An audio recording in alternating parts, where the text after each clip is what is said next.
טובים. גם בשעות החשוכות של הלילה תמיד יהיה כוכב קטן שיעיר לך את עצמך, את הדרך הביתה. תמיד זה הכי חשוך לפני הזריחה.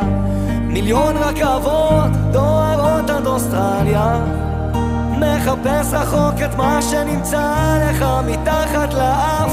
כל מכשול זה מדליה, קם ונופל אבל בדרך שלך.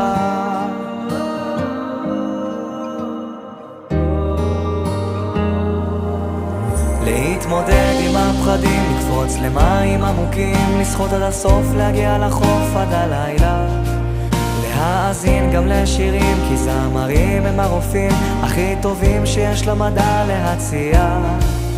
עוד יבואו ימים טובים, אני מבטיח.